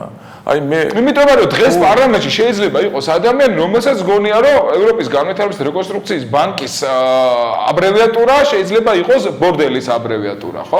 ამდაგვარები ხო ძალიან ბევრი მაგალითები არ გახსოვთ ისე რა ქვია არტერია და არტერიელი ხო, ნუ იგივე მედიაში არის ადამიანები, რომლებიც ამბობენ რომ არტერიის მაგალითად ამბობენ არტილერია. ერთი კონკრეტული შემთხვევა რა თქვენ რომ გადახედოთ ქართული პრესა და ქართული ტელევიზია იმისთან მეგა შეცდომების და კომიკური შეცდომების ის არის რა ქვია რა ნიაღვარი რო წარმოუდგენთ ეს არის ჩვენი ზოგადი ინტელექტუალური ასე ვთქვათ დღევანდელი სახე და ამას ვეღარ გაიქცევი ჩვენ საუბრობთ როგორ დავახციოთ ამას თავს ეხლა აი რა მდგომარეობაში ვართ რა ორ სიტყვაში რო ვთქვათ რა საქართველოს ისტორიაში არის ხოლმე მუდმივად დაუსრულებელი და მე ამას რას ვამბობ ჩვენ ხო მაინც შეთქმულების ანატომიაზე ამ ჩემ კონკრეტულ პარტიასთან მიმართებაში რომელიც გადაბმულია იმ კონკრეტულ პოლიტიკურ ვითარებას და მე მინდა მე უბრალოდ პატარა ისეთ შევაბრუნო რა აი როცა ვამბობთ რომ ზურა ჟვანიაც ესე იგი სწორედ ამ დაპირისპირების შედეგად დაიღუპა რა და ანუ იქვე ჩანდა რომ ეს ხისტი დაპირისპირება სწორედ ამ სიკვდილის წინაპირობა იქნებოდა და ამ კუთხით რომ მიდიოდეს გამოძიება და რა მარტო იმით ესე იგი რა გაზით მოკვდა ჟვანი და მოკვდა იმ ოთახში თუ არა ესე იგი ის წინაპირობები იმიტომ რომ განზრახმკვლელობა მხოლოდ განზრახმკვლელობის ძიება დაიყვანო მხოლოდ იმ ფაქტამდე ხელში რა ქონდა მკვლელს რით იესროლა თუ იმ მოტივებს არ თუ რეკონსტრუირებას არ გაუკეთებ მთლიანად მთელი ამ დანაშაულის განვითარდა მოვლენები ვიდრე უკვე დანაშაულის ჩადენა გასაყიდველია გამოძიების ფუნქცია არის ყველაფერი შეისწავლოს დანაშაულის ჩასახვიდან ვიდრე დანაშაულის განხორციელების ფაქტამდე დასრულებამდე რა ანუ მხოლოდ ის კი არა რომ ფინალური აქტი როგორი იყო არამედ მთელი ეს ანატომია როგორი იყო გენეზისი დანაშაულის იმიტომ რომ დანაშაული თვითონ როგორც ცნება მთელ ამ პროცესს მოიცავს და არა მხოლოდ მის დასკვნით ნაწილს ხო და აი ეს ყველაფერი რომ ესეც იგივე შეთქმულების ანატომია ესეც უბრალოდ არის ამ ფრაგმენტი ამის ეხლა რა მოცემულობა ორი სიტყვით რა საქართველოს ისტორიაზე აქ თოლმე ისეთი ისე რა ქვია უყვართ ხოლმე განხილვა იმისი რა ქვია ყველაზე ჩვენი ტრაგიკული მომენტების თემურლენგის ლაშქრობების შაჰ-აბასის აღა მაჰმად-ხანის ის რაც ჩვენ დაგვემართა რა მდგომარეობაში დღესა ვართ ვამკა ბატონო თვისობრივად განსხვავდება იმისაგან რაც იყო რა არაფერი ის თავისი ტრაგიზმი დღევანდელი ტრაგიზმის ადეკვატური არ არის უნებრივია აი თემურლენგის ლაშქრობებიც რო ავიღოთ შაჰ-აბასის ლაშქრობების დროს ძირითადად დაზიანდა კახეთი მოსახლეობის თითქმის ნახევარი დაკარგა ეს არის 150,000 კაცი მაშინ მთელი საქართველოს მოსახლეობის 6% არ აღემატება ეს დანაკარგი ნუ ეკონომიკურადაც კახეთი დაზარალდა იმ ომში დაწყებული ვიდრე იმ 1612-14 წლის ლაშქრობებიდან და დამთავრებული ვიდრე მარაბდის ბრძოლამდე შეიძლება ვივარაუდოთ რომ საქართველოს ამ მეგა დაპირისპირებაში ამ იმპერიასთან მოვიდა გამარჯვებაში იმიტომ რომ შემდეგ შაჰ-აბასი იძულებული იყო ამ დამარცხებების სერიის შემდეგ ხელი მოეწერა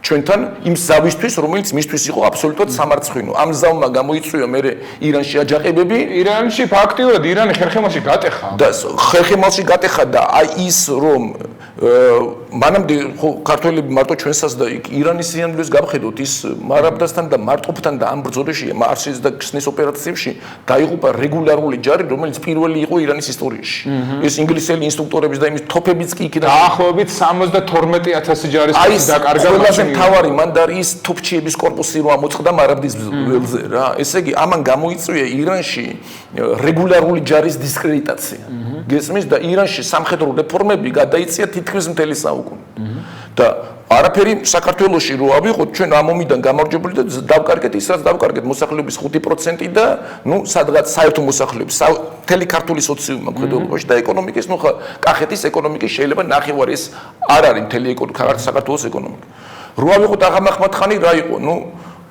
იქაც 10,000 წაიყვანა ტყვეთ, ნუ თბილისის და შემოგარენი დარბევა ძირითადად მეტი არა, იმიტომ რომ იმხელა ის იმან ფეხი ვერ მოიკიდა და უკავნა გავა. ვერ მოიკიდა, იმიტომ რომ იმდენად დიდი ზარალი ნახა იმ მაშერე გრწანისის ბრძოლაში, რომ მისმა ჯარმა დაკარგა საოკუპაციო რესურსი. გესმით რა შესაქმე? ის არაგს გადმოვიდა დაახლოებით 20,000 კაცი, დანარჩენი 15,000 შეკრიფა იმაში, რა ქვია, ამერიკაში სწრაფად წამოვიდა საქართველოს დასაპყრობად და უკარო გადავიდა, არაკს გადავიდა 6-7,000 კაცით. ანუ დანარჩენები კავკასიაში პიროსის გამარჯვება საკუთარი ჯარი ფაქტობრივად მაგან დაკარგა რა. კი ყავდა კონტინგენტები ყარაბახელების იმის ამის, მაგრამ ნუ ამას ვეღარ ენდოდა. საოკუპაციო რესურსი აღარ ყუნდა და უკან წავიდა. ანუ ესეც შეიძლება ჩაითვალოს საქართველოს გამარჯვებად რა. ხო, რა დავკარგეთ? მაშინდელი საქართველოს მოსახლეობა ეს არის აღმოსავლეთ და დასავლეთ საქართველოს ეს არის 600,000, 700,000-მდე კაცი, სადღაც ნუ 20,000 კაცი დაიკარგა, ეს არის ნუ ეკონომიკას რა ზარალი მოსულდა მაშინ და ეხლა ნუ 20,000 კაცი ეს არის 5%-იც არ არის. მოსახლეობის. მაგრამ ეხლა რო განვიხილოთ დღევანდელი, ამიტომ ეს ცნობილი მეგა ჩვენი კატასტროფები, რომელიც ენაზე ადგას ქართველობას, შესაძარისი არ არის დღევანდელთან.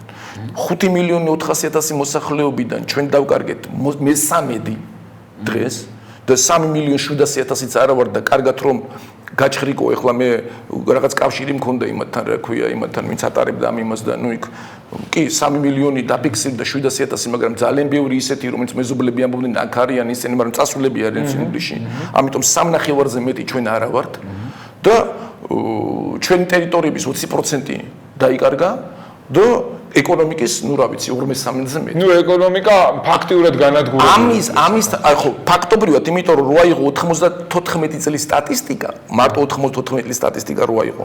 91 წელთან შედარებით საქართველოს ეკონომიკის ვარდნა იყო 90%-მდე. 88%. დარჩენილი იყო 12-14 ისიც ჰიდროელექტროსადგურების გამომუშავებული შედეგი, რომელსაც ვერ დაანგრებდნენ რა. ეხლა ვერ დაანგრებდნენ ხეს ვერანაირად გესმის. ყველაფერი დანარჩენი დაინგრა. ანუ ესეთი ნგრევა ეკონომიკის, ესეთი დეინდუსტრიალიზაცია არ მომხდარა ევრაზიის კონტინენტზე მე-20 საუკუნეში არსად. ნუ მეორე მსოფლიო ომის შემდეგ ფაქტობრივად არც მეორე მსოფლიო ომში არ მომხდარა. გერმანიის ეკონომიკაც კი 45 წლის მაისის მდგომარეობით დანაკარგი ჰქონდა თითქმის 1/3. ანუ დანგრეული რაც იყო რა. თორე აი ეს ქარხნების და იმის, ანუ დეინდუსტრიალიზაცია ამ მასშტაბში რაც საქართველოში მოხდა, თვით გერმანიაშიც არ მომხდარა. კი, იმის რა ქვია, საცხოვრებელი ფონდის თითქმის 1/3 40%-ზე მეტი დაინგრა და ასე შემდეგ. ეხლა ეს 80 მილიონიანი ქვეყნისთვის ტრაგედია იყო, იმიტომ რომ ჰაერიდან დაანგრია ამერიკის ავიაციამ, მაგრამ მე გეუბნები რომ მთლიანად რო განიხილო გერმანია თავისი ეკონომიკით, თავისი ყველა სხვა პარამეტრით, ესეთი ნგრევა. ამიტომ ვამბობ რომ ჩვენ მოხვდით უნიკალურ სიტუაციაში. ქართული სახელმწიფოს ნგრევა განხორციელდა უანალოგიო მასშტაბში. ხო, ესეთი და საქართველებისვე ხელით ეს ქართველებისვე ხელით, ხო. ამიტომ შეიძლება სრული პასუხისგებლობით ვივარაუდოთ, ესეთ შეთქმულების ანატომია, ეს შეთქმულებით მოხდა, აბა რა. იმიტომ რომ ფაქტობრივად შეიძლება ვთქვათ, ვის დავაბრალოთ. ანუ გამოვიდა რა, რომ ქართული ელიტა ან უფრო სწორედ რომ ვთქვათ, ჩვენი სოციუმიდან რეკრუტირებული ელიტა, ამას ქართულ ელიტასაც არ დაერქმევს ადამიანი, აღმოჩნდა ქართული სახელმწიფოს და ქართველი ერის მტერი იმ დონემდე, რომ მისი მეშვეობით განადგურდა ფაქტობრივად ქართული სახელმწიფო. ისე ტერმინის განადგურებას რო მოიშველიებენ ხოლმე და რაღაცა ესე იგი იმას განმარტების რეალურად განადგურდა. ამ სიტყვის სრული ამ სიტყვის აბსოლუტურად სრული მნიშვნელობით რა. ჩვენ მივიღეთ ის მდგომარეობა, საიდანაც ისევ ფეხზე წამოდგომა არის იქნება მართლა ალბათ სასწაული რა და აი ამ სასწაულს თუ როგორღაც ჩვენ ლოგიკურ და იმას რა ქვია საფუძველს არ მოუძებნით და არ ჩამოვაყალიბებთ, მაშინ მართლა მივიღებთ ბიოლოგიურ სიკვდილს და ძალიან ახლოს ავართ ამასთან, იმიტომ რომ 3.500.000-600.000 ხო დარჩა, 70-80.000 გადის ყოველწლიურად. ეხლა თვისობრივი ტრაგიზმი მიშასი ედუარდის მმართველობასთან შედარებით რა იყო, იცი? მიშას დროს დავკარგეთ მოსახლეობის ნაწილი 700.000 კაცი. 4.400.000 იყო ედუარდის მმართველობის ბოლო პერიოდში და ჩვენ მაგრამ მიშას დროს დავკარგეთ 99% ქართველები. ედუარდ შევარდნაძის მმართველობის დროს დაიკარგა ის აფხაზეთი გაყვა მოსახლეობის ის ნაწილი, ანუ იქ სადღაც დაახლოებით 300.000 კაცი, ოსეთის ნაწილი დაიკარგა და ოსური მოსახლეობის ნაწილი, აქედან რუსები გავიდნენ კიდე გესმის. ხო, სხვა ეთნიკურმა ჯგუფებმა საკუთარ ისტორიულ სამშობლოს გაუსაძლეს იყო მათ ცხოვრების კი ბატონო, აი იმ ედუარდ შევარდნაძის მმართველობის პერიოდში დაკარგული მოსახლეობის აი ამ 700.000 პარამეტრიდან სადღაც 100.000 იყო მარტო ქართველი. რომ ვინც ემიგრაციაში წავიდა. მიშა სააკაშვილის მმართველობის პერიოდში, აი ვითომ ამ აღმავლობების და ამ ასე ვთქვათ რაღაცა მეგა იმების პერიოდში დაკარგული 700.000-დან 600.000-ზე მეტი იყო ქართველი. ანუ ეთნიკური ქართველებისგან საქართველოს ტერიტორიის დაცლის აი ეს მასიური ფაქტობრივად სააკაშვილის მმართველობის პერიოდში განხორციელდა ქართველებისაგან საქართველოს სამშობლოს ემიგრაცია აღარ ქვია მას. ევაკუაცია. ეს არის უკვე ევაკუაცია, რაც ხდება. იგივე ტემპით მიმდინარეობს აი ამ მთავრობის პერიოდშიც და ამიტომ ვამბობ რა, თუ ეს პოლიტიკურ-ეკონომიკური მოდელი არ შეიცვალა, ფაქტობრივად შემდგომი 10 წლის მანძილზე ის კი არა 2035-ში და იმაში რომ უკვე გვიწერენ რომ 2 მილიონზე ქვეით იქნებით და ფაქტობრივად სახელმწიფოებრივი სტატუსი დაკარგავთ ეს გაეროს გამოკვლევებში. უფრო ადრე 10 წლის განმავლობაში ჩვენ მივიღებთ იმას, რასაც სრული განადგურება ქვია. გეთანხმები და მეცაც კიდე უფრო გავამუქებ ფერებს და ვიტყვი დღეს სხვა შორის ძალიან ბევრმა ექსპერტმა თქვა ის რომ ვიზა ლიბერალიზაციის საკითხი საქართველოს მოსახლეობისთვის დადებითად არ გადაწყდა ბოლო ევროკავშირის სამიტზე ეს რაღაცნაირად შეიძლება პოზიტიურად ჩათვალო, იმიტომ რომ დღეს რომ საქართველოს ნებისმიერ მოქალაქეს, რა თქმა უნდა, არ გულისხმობ ღარიბაშვილს და მის ნათესავებს, კონდეს ამ ჯგუფის გარდა და ნაცმოძრაობის იმ კლანური ელიტის გარდა, ხო? სხვას რო კონდეს საშუალება ქვეყნის ტერიტორიის ლეგალურად დატოვებისა, არც ერთი ადამიანი. ეს არის ტრაგედია, რომ დღეს ფაქტობრივად ყველა მზად არის, აი ჩემოდნებზე ზიან საზოგადოების დიდი ნაწილი და ოღონდ კი შესაძლებლობა მიეცეს და მზად არის საკუთარ. მათ შორის შენი მონა მორჩილიც, იმიტომ მეც მზად ვარ, ვემზადები, რაღაცებს ვაგვარებ, რომ უბრალოდ რაღაც გარკვეული გარემოებების გამო ჯერჯერობით უბრალოდ არ მივდივარ, მაგრამ ფაქტიურად ეს არის, ანუ ჩემი მომავალი აქ ხა ამ ქვეყანაში გამომდინარე ამ და აღარც იცი ადამიანებს ერთ-ერთ ადამიანთან ესეთ ტიპთან რა წავიდა ჩამოვიდა და ოჯახი მიყავდა რა ცოტა ხნის უკან და მქონდა საუბარი და მე ვთხარი ნუ ყველა ნორმალური მიდიხარ და ნუ იცი რაო მე მიფიქრე ამაზე ვიციო რა რომ ეს სიტუაცია ესე როგორ არისო ძალიან ტრაგიკული ის არისო მაგრამ აქ შეერი უნდა მოკვდე ხო რა გესმის აქ განწერულია აქ განწერული ვარო და იქ მაინც ნუ ქემ ფიზიკურად შეიძლება ჩემი შთამომავლობა ჩამობრუნდეს იქ კიდე რაღაცა რბილად რომ თქვა კითხვის ნიშანი დევს გესმის ამიტომ ამასაც ჩვენ ისეთ უბედურ მდგომარეობაში აღმოჩნდით რომ აი ამას ვამბობ რომ ცალსახა გამოსავალი აღარ არის მამუკა გესმის აი რა უშუალო აღარ იცი აი იმისი არ იყოს რა ქვია ერთი საკმაოდ ისეთი კარგი გერმანელთან მომიწია საუბარი ეს არის 90-იანი წლების შუა ნახევარი აქაც პოლიტიკური კატაკლიზმები იყო რა მაშინ და იცი რა თქვენო თავარი გეკარგებათო რა მხედველობიდანო რა აი ამას ხვანგრებთო რასაც გენგრევათო რა თქვენი მონაწილეობითო და რასაც მე თუ განიზრახავთ და თუ არ გინდათ რომ ეს ქვეყანა დაანგრიოთო და ხელახლა რაღაცა შენება აქ თქვენ უკვე ინდონეზე გაქვთ ესე იგი დეინდუსტრიალიზაციას მოყვა ქართული სოციუმის დეკვალიფიკაციას ესე იგი აღარავინ აღარ აკავს რა გესმის არც მონტიორი არც ხარაზი არც ნალბანდი არც რა ვიცი ვარშიკი არავინ აღარ აკავს რა ეხლა რომ რამე ინდუსტრიული პროექტები განიზრახოს ადამიანმა საქართველოში და გამოჩნდეს ეს შრომითი რესურსიც აღარ აქვს შრომითი რესურსი აღარ აკავს და იძულებული ყავს ინჟინერიდან დაწყებული ჩვეულებრივი ტრივიალური სპეციალობის მუში დამთავრებული უცხოიდან შემოიყვანო ესე იგი ეს შველაც აღარ არის ეს ინდუსტრიალიზაცია სწრაფი ტემპით რომ განახორციელოს რაღაცა ზეგარდმოძალა მე არ ვიცი ხა გესმის აქაც არის ისეთი კოლოსალური რისკები ვერ წარმოიდგენ, იმიტომ რომ იმან მუშები უნდა შემოიყვანოს და არსებულ ვითარებაში შენ ადგილზე ვერავის ვერ ასაკამებ. ესე იგი ეს რა უნდა მოხდეს, იცი?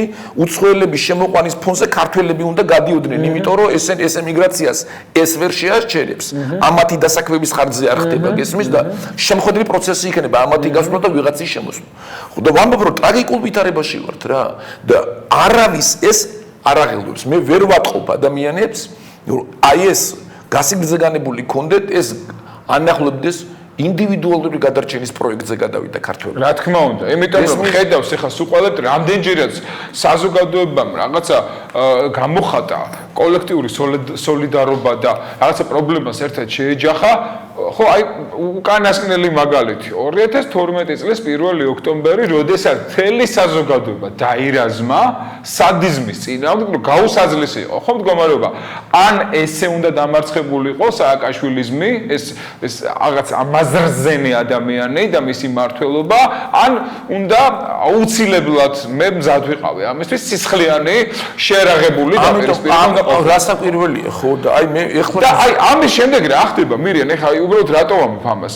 როდესაც ადამიანებმა ჩათვალეს, რომ ჩემი საკუთარი ინტერესი კი არა, საზოგადოებრივი ინტერესი უპირატესია და მან თავი გაწირა ამისთვის, სამაგიეროდ მიიღო უკვე არა სააკაშვილიზმი, ხო ეს დავამატ ივანიშვილიზმი მიიღო. აი ეხლა ქართული ოცნება, რასაც აკეთებს, აი ამ სივრცეში, როდესაც გაურიგდა იმ გაიძვერებს, გაურიგდა კრიმინალებს, როდესაც საზოგადოების ზურგს უკან რაღაცა კულუარული რაღაცა და აი ამას მერე აწვდის საზოგადოებას უხარისხოდ, ძალიან უხარისხოდ შეფერადებული соусით და ეუბნება რომ მე შენთვის ვზრუნავ. და ამ დროს უმალავს ყველა იმ სტატისტიკურ რეალურ მონაცემს. ეს მამუკა მე ახლა მინდა შენგან უბრალოდ მეთოდოლოგიურად გადავიდეთ ისეთ მიმართულებაზე რა. შედეგი რა იქნება? აი ახლა წელიწად ნახევარი გავა. ჩვენ თუ რა საზოგადოება რაღაცა თვისობრივად ახალ პოლიტიკურ პროექტზე არ შევჯერდით, შედეგი რა იქნება? აი იგივე ეს 2012-ის დაპირისპირება რომ ფოტოსკოპირებულად რომ გადავიდეს 2016-ში. ჩვენ რას მივიღებთ? შეიძლება სამოქალაქომამდე მივიყვანოთ საქმე. იმ უბრალო მიზეზის გამო რომ რატო გონიათ რომ მიშა სააკაშვილი და მისი მომხრეები აქ კლასიკური ევროპული არჩევნების მოდელზე წამოვლენ, როდის ერთხელ. ხო, გამორიცხული. აქ იქნება იმეთავითვე ჩადებული სერიოზული პაკეტი პროვოკაციების, ნებისმიერი არჩევნების შედეგი იქნება მათთვის მიუღებელი, რეზონირებული რომ ეს გაყალბდა, გესმის, ამის პროვოკაციის და ორგანიზების საკმაოდ სერიოზული გამოცდილება აქვთ. ის ძალები, რომლებიც მათ კურირებდნენ და გაქრა, მათი გავლენა მსოფლიოში გაქრა, და მათი ფინანსები. მათი ფინანსები, მათი შესაძლებლობა გაქრა. აი ახლა მე ერთ რაღაცას აი ერთ პატარა სისტემურ პრობლემას გაბაში შვილებ და მოდი მე ესეც ვთქვათ რა. სიამოვნებო. აი რომ მოვიდეს ერთი 20,000 30,000 მიტინგი. ნუ მეტი ვერ მოყავს რა ეს საკმარისი არ არის და რო არ წავიდეს მთავრობის სახლის წინ და რო განიზრახონ შიგნით შესვლა, შეჭრა, რა იქნება მე? ხო, ვინ რა ყველაში აკა. აი რომ გამოაცხადონ რომ აი არჩევნები გაყალბდა, ამას ხო ვიცით როგორ შეფუთავენ, ამას ხო ვიცით როგორ მოყვება ვაშინგტონ პოსტები, ნიუ-იორკ ტაიმსები და ასე შემდეგ და ასე შემდეგ და CNN-ზე დაიწყებს ტრიალს და გამოიტანენ რაღაცა ყალბ ბიულეტენების ჩვენებას რომ აი ვიღაცა ყრიდა რაღაცას ჩვენ ხო ვიცით რომ თავარი ის კი არ არის რა მოხდება აქ, არამედ ამას როგორ შეფუთავენ და საზოგადოებას მსოფლიოსაც როგორ დაუდებენ მაგიდაზე და როგორ ჩაითრევენ ამაში მე მსოფლიო საზოგადოებრივი აზრი და როგორ ჩამოყალიბდება ეს. ნუნებრივი. გესმის და ესე იგი მე ამაზე ფსევდო აღშფოთებული ტალღა ისევ 2003-ის ანალოგიაში რომ მოგადგება მთავრობის სახლთან. გინდა 20 იყოს, გინდა 30 და გინდა 35 რა მნიშვნელობა აქვს. შენ რას გააკეთებ?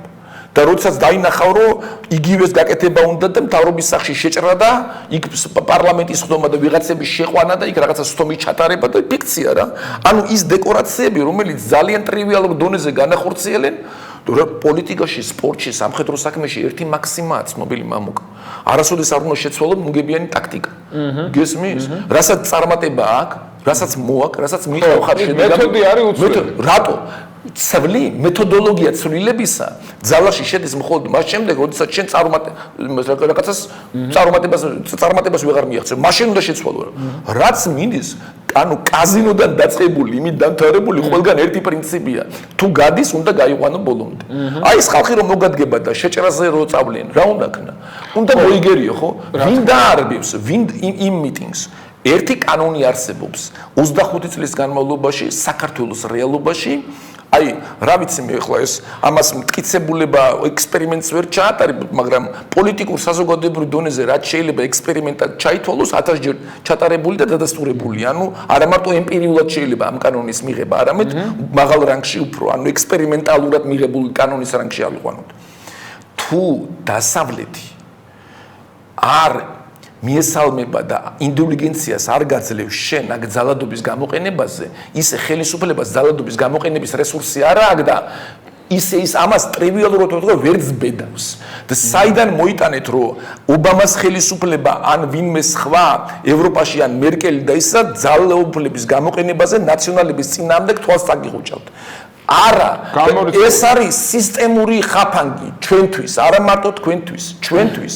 ერთადერთი გადარჩენა ხელისუფლების სტაბილურობის, მათ შორის თქვენი სტაბილურობის, მე დღევანდელ ხელისუფლებას მიმართავ. მდგომარეობის იმაში, რომ მოკავშირედ გყავდეს ქართველი ერი, რომელიც საზოგადო, რომელსაც განემიჯნა თვითონ, ეს არის უცნაური, რომელიც არ მოგცემ მისცემს ნაც მოძრაობას ამ ძალიან ტრივიალური კომბინაციის ჩატარების შესაძლებლობა. და მათ რა გადაწყვიტეს? ცით თავიანთი ვიწრო ჭკვით, რომ ეგებ ნაცმოძრაობასთან პარტნიორული ურთიერთობით და მათთან მოლაპარაკებით საზოგადოების იგნორირებით ეგებ რაღაცა პოლიტიკურ კონსენსუსს მე ხო იქიდანაც გარკვეული ინფორმაცია მომდის ეხლა სხვადასხვა გუშინდელ იმაზე რო თქვი რომ ნაცმოძრაობიდან ოფისიდან გულშემატკივარმა შემატყობინა მეთქი და ერთმა ჩემმა ახლობელმა დამირეკა და ისევ შენ გამოსვლებს უყურებო და ისევ რა ერთი პატარა სისტემური ისა გაქო ანუ აქედან ვისაც მიაქ იქით ინფორმაცია იმას აგენტად თuliო და იქიდან ვისაც მო გულშემატკივარს რა უნებრები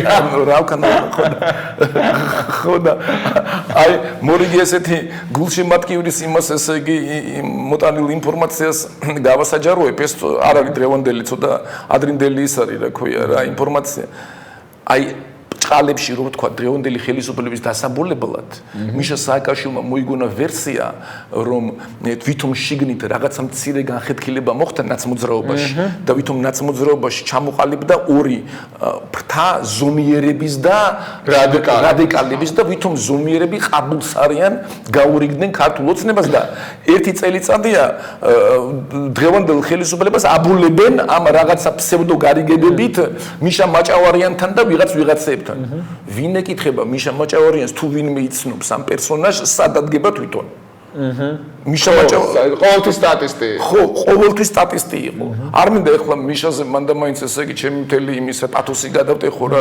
ნებისმიერ მაგწრეს ვინ ეკითხება სად იქნებიან და სად არა თუ ვინმე იცნობს ნაცმოძრაობას შიგნიდან გესმის რამე ინფორმაცია ეს არის შეუძლია არ იცოდეს რომ ის არის ერთი ადამიანის პარტია პრობლემაც აი მოდი პერსონალურად აი ეს ბატონი ჯაფარიძე ზურაბი რომელიც გამოეყო ხო ნაცმოძრაობას წყალებში ვითომ გამოეყო ხო ეს ესეც ყოფილი ზომიერებიდან გოგა ხაჩიძე და მავანი აი რომელიმე მათგანზე საზოგადოებაში მისი პიროვნების მიმართ თუ არის შემჩნეული საზოგადოება თუ ახასიათებს მას როგორც დამოუკიდებელი და ინიციატივიანი და პრინციპული ადამიანი არა თუ ესეთი თვისება არ აქვს მაშინ რატო გადადგავდა ესეთ ნარჩენს დირექტივის გარეშე მე მამუკა რა არიცი პარტიიდან გამოსვლა ეს არის ფინალური აქტი თუ ვინმე ხო იქ შენ პოლიტიკურ პროცესს ასრულებ რაღაც ეს არის დასკვეთი ნაბიჯი თუ ვინმეს პარტიული ცხოვრების ასე ვთქვათ გამოცდილება აქვს ან და გვერდიდან უყურებიან ოჯახის წევრი ყოლია და მონათხრობი და მონასმენი აქვს რა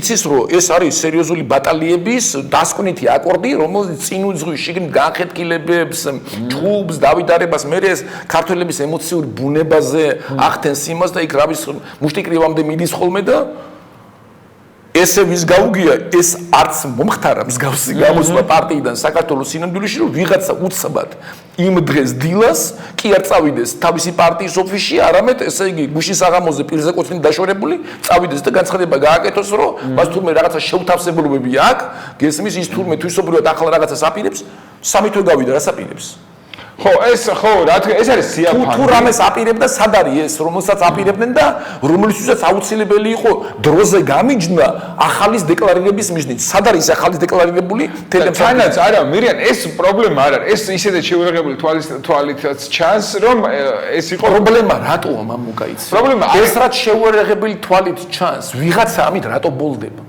ხო და აი ეგ არის პრობლემა აი ეს როგორ არ არის პრობლემა რომ ქართული ოცნება ანუ რატომ არის მისი ინტელექტუალური დონე და რატომ მოხდა ამ ესეთი ადამიანების შეკრება ბიძინა ევანიშვილის მიერ და თანაც ახლა მოდით ვთქვათ პერსონალურად არის შერჩეული თითეული მათგანი რომელიც დღეს პირთს წარმოადგენს ხო პერსონალურად აქვს აი ყეინიშვილი მაგალითად ბიძინა ევანიშვილმა რატო გადაწყვიტა რომ ქართული ოცნების ერთ-ერთი სახე პარლამენტში უნდა იყოს ვინმე ყეინიშვილი ხო ახლა ჩვენ ცოტა ხანმოკლედ რო გვაქვს ესე ძალიან გაგვიძელდება ჩამონათვალი და მე რა მინდა იცი დავასრულო რომ აი აქ ლაპარაკი იყო იმაზე რომ ჩვენ უნდა შევჯერდეთ რაღაცა თვისობრივი სახალის რეალიზებაზე და მე რაღაცა ერთ-ერთი ესეთი ისა მაქვს რა ქვია მეთოდოლოგიური პრინციპი უნდა ჩამოვაყალიბო ამ ახალის შერჩევის იმიტომ რომ აი ახლა რომ მიმოიხილავ ქართულ ოპოზიციას ანუ იმაზე რასაც ამბობდნენ რომ შუა უნდა გაიკრიფოს აი იმ შუაზე რა ეგრეთ წოდებულზე ანუ არც აქეთ არც იქით რა იმისთან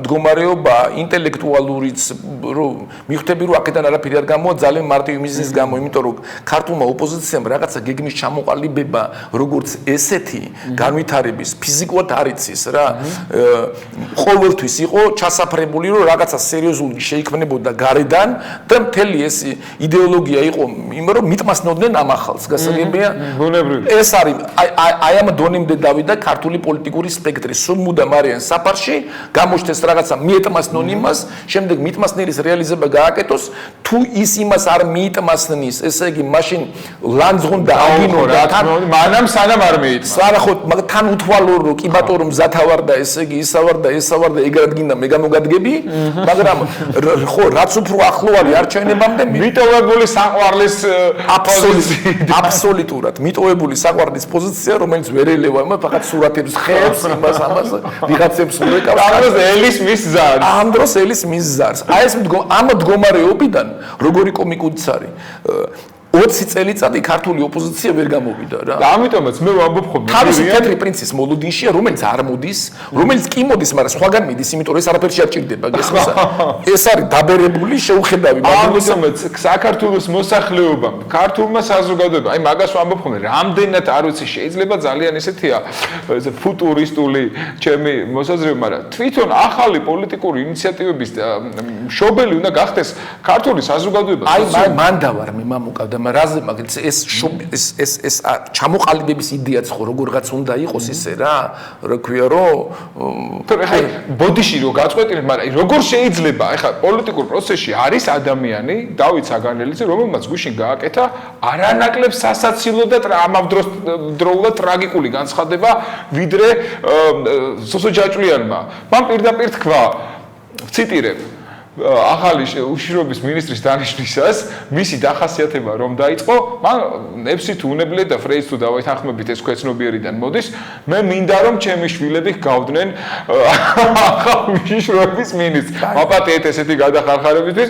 მაგრამ ეს მართლა თქვა შეგიძლიათ უბრალოდ ნებისმიერ იმაში არქივში მოიძიოთ გუშინდელი საინფორმაციოებიდან ხო აი ეს არის არ ვიცი ლიკვნელობა საქართველოში უკვე პერვერსიის რაღაცა ძალიან ისეთ ფორმებს იღებს ხო რომელიც უკვე აი ბინძური ქვეცნობიერის ზევით ამოწევის და ფროიდში გადავარდი ახლა მოდი დაბრუნდეთ ესე იგი ჩვენ ამიტომ ახალი სიახლეა საჭირო და სიახლე რესურსი ახალი პოლიტიკური რესურსი დევს საზოგადოებაში სოდვილ იმაზე რა ქვია თორე ვენური სკოლა ახლა შორს აგვიყვანს რა და სხვათა შორის რამდენადაც არა ნაციონალური იყო და თან ის ვენური სკოლის ძირითადად ებრაელები იყვნენ რა და თვითონ მისი ჩათვლით და როდესაც ის ცნობილი ამბავი მოხდა 914-ში და ფრანც მერდინანდი და მისი ცოლი მოკლეს თვითონ გამოვიდა და თქვა ერთ-ერთ ინტერვიუში მე დღესო ისავარო რა ქვია არასოდეს ფაქტობრივად ავსტრიელთა არ მიაჩნდა თურმე თავი რა მანამდე ანუ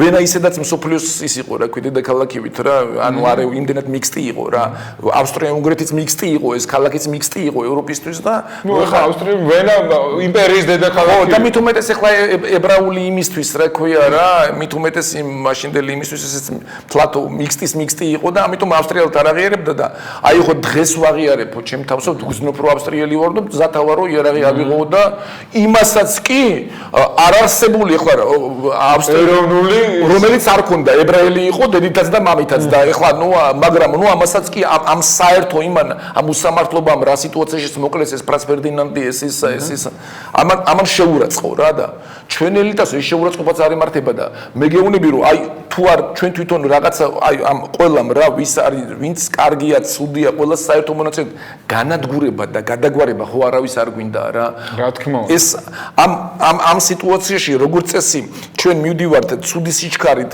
ფინიშისკენ წარე ფინალისკენ და ბოლო აკორდები ხო იცი ყველაზე უფრო ტრაგიკულია და სისხლიანი გესმის ანუ გარდაცვალების ეტაპი არის ყველაზე უფრო ტრაგიკული რა და ანუ ეს მინდა ეხლა რა ვისაც რაღაცა არ ვიცი პოლიტიკური ნეკროფილის იმაში ვინც არის გადავარდნილი რომ ოლიმპიური სიმშვიდით რო უყურებს ამ ჩვენი სახელმწიფოს ყდომას რომ ბოლოში ეს მოკვდომა არ იქნება ესეთი ისე რა ქვია რომ მას არ შეეხება ისეთი ფიზიკურად უმტკივნეულო რომ მას არ შეეხოს გესმის ანუ ჩვენ რაღაცა თვისობრივად სხვა რაღაცისკენ მივდივართ და გამოსავალის ვარიანტი რა არის ყველას მე ვფიქრობ რა ეხლა ცა ლაპარაკობენ რომ აი ეს გეგმა უნდა იყოს ის გეგმა უნდა მე ვფიქრობ რომ პირველ რიგში უნდა იყოს რაღაცა აი უნდა შევჯერდეთ გეგმაში რა. აი ქართულ ოპოზიციას, ქართულ გნებავს მესამე ძალას, გნებავს მეოთხე ძალას, როდესაც მე ვამბობ რომ აი ნაცმოძრაობის განადგურება, თვისობრივად სხვა პოლიტიკური პროცესების სტარტი იქნება რა მაგ მხედველობაში, იცი?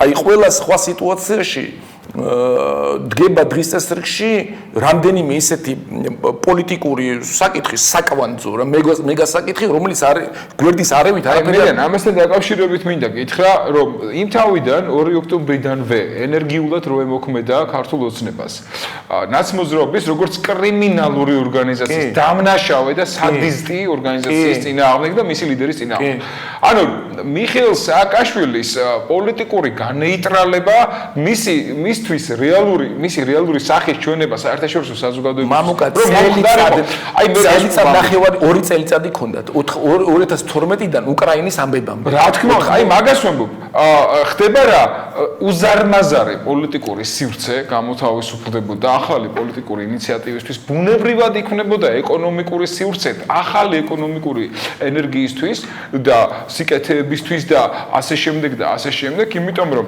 მასზე მიტმასნილი ეკონომიკური ხელოვნურად შექმნილი რაღაცა ერთეულები თვითლიკვიდირებულები ну მოკლედ რეალურ ბუნებრივ მდგომარეობას დაუბრუნდებოდნენ და ახალი ეკონომიკური პოლიტიკური ინიციატივა რასაც მე ვლაპარაკობ პოლიტიკურ პროცესში ახალი სისხლის შემოდინება ეს ხდებოდა ბუნებრივი მაგრამ ბიზინა ივანიშვილმა აერჩია უმარტივესი მაგრამ ჩემი საზრით მორალისგან ზუსტად ისეთივე დაცლილი გზა როგორცაც მიხეილ სააკაშვილი მიმართავდა ხოლმე მან ჩათვალა რომ სიახლეების და ახალი პოლიტიკური პროცესის ინიცირების მაგივრად ჯობდა დისკრედიტირებული ნაცმოძრაობა დაეტოვებინა პოლიტიკურ ველში მასთან ერთად მისი ალტერნატივა ამ დისკრედიტირებული ორგანიზაციის ალტერნატივა ყოფილიყო მხოლოდ ქართული ოცნება რომელიც ნუ იმდენად სასაცილოა მაგრამ ეს ყველაფერი სამწუხაროდ დაამთავრა უკრაინის ამბებმა იმიტომ რომ პრობლემა რა არის მაშინ იყო საშუალება სააკაშვილი მარტივად გაგვიშიშვლებინა რა თქმა უნდა გახსოვს ერთი პერიოდი ამერიკაში სამუშაო ვიზას არ აძლევდა რა თქმა უნდა ხო გახსოვს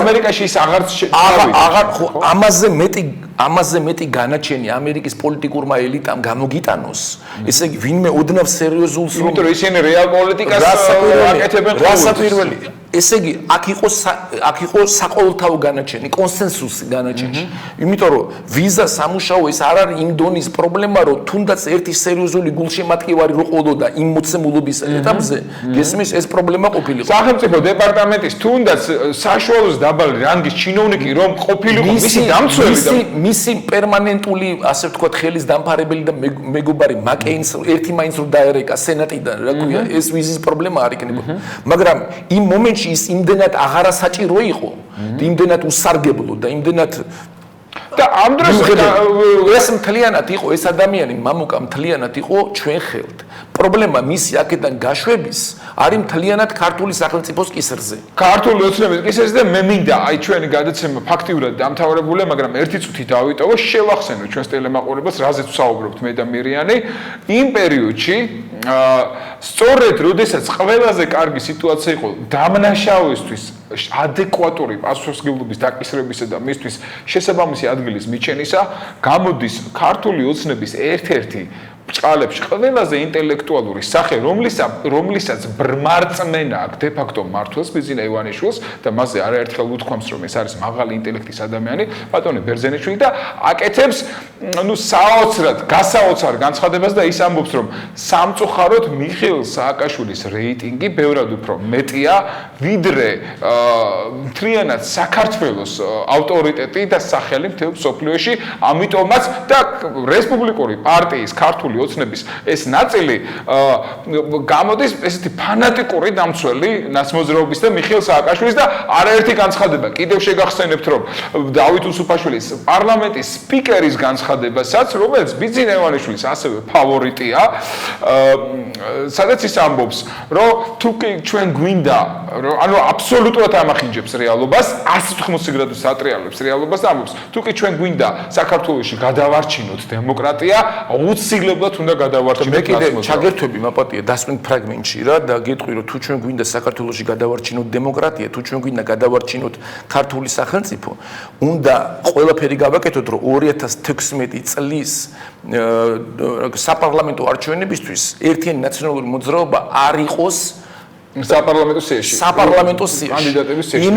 იმ უბრალო მიზეზის გამო, რომ ეს ნიშნავს დაგეგმილი კატაკლიზმის, ასე ვთქვათ, დაშვებას საქართველოში. და დაკანონებას, მაგრამ სამწუხაროდ ამას ვერ ხვდებიან, ან არ ხვდებიან, ან არ უნდათ მიხვდეს დღევანდელი. აი მე ვთავაზობ აი მე ვთავაზობ ერთ გეგმას ესეც რა, ეს ჩემ ყველაზე მარტივად მხოლოდ ამ გეგმაზე ერთიანი ნაციონალური მოძრაობის ამ სასამართლო პროცესის მეშვეობით განადგურება არის სამართლებრივად შესაძლებელი. ვერავინ დღევანდელ ხელისუფლებას ვერ ეტყვის დასავლეთის პოლიტიკური მდევნელი. ეს არის პოლიტიკური და ვერავინ ვერ ეტყვის რომ მირიანაშვილი რატომ მიდის სასამართლოში თავისი დარღვევები უფლებების აღსადგენად. ამომეფარნონ მე ეს საშუალება არის მაგიდაზე, დრო არის გავაკეთოთ, გავხადოთ ერთიანი ნაციონალური მოძრაობა საქართველოს პოლიტიკურ წარსულად, ეს ყველაზე უმყინვარული და ეს დამოკლეს მახვილი, როგორც ქართულ ოცნებას, ისე ქართულ სახელმწიფოს მოვაშოროთ. რა თქმა უნდა, ისა თანაბრად საფრთხეა. თანაბრად საფრთხე, ეს არის როგორც ქართული საზოგადოების, ისე ქართული სახელმწიფოს, ისე ქართული ოცნების, თორემ, როდესაც მოხდება პოლიტიკური კლინჩი, მე შეიძლება ბევრ რამეს ვეღარ ეშველოს. ბუნებრივია. და იმ კატაკლიზმს შეიძლება ვეღარ დავუშვათ. ქართულ ოცნებას რესურსია, ინტელექტუალური და პოლიტიკური რესურსი არ გააჩნია. ჯაჭვიანის მეშვეობით ის ვერანაირად ვერ დაუპირისპირდება. ესე თუ გაგრძელდა, ეს ნიშნავს, რომ ქართველი ერი ჩამოცილდება ქართულ ოცნებას და ქართული ოცნება აი პოლიტიკური კლინჩისას დაჭდება ნაცმოძრაობ ამ პროვოკატორებთან ერთ-ერთზე. რატო უნდათ ეს გააკეთონ? არ მისმის მე ვთავაზობ მოდელს სხლისი ხელით ამ პრობლემის მოგვარების. თუმცა ამაზე ჩვენს შემდგომ გადაცემაში ვისაუბრებ და მირიან შენ ჩემი სურვილია შენი თანხმობის შემთხვევაში ჩვენი გადაცემის ერთ-ერთი რუბრიკის აუცილებელი თანაწამყვანი უნდა გახდეს. ჩვენ ძალიან საინტერესოდ ვსაუბრობთ ძალიან ბევრ საკითხზე და ამიტომ დღეს დროებით გემშვიდობები ძვირფას ტელემაყურებლებო, მე და მირიანი ამ და სხვა არანაკლებ აქტუალურ საკითხებზე ვისაუბრებ ჩემი გადაცემაში. ნახვამდის.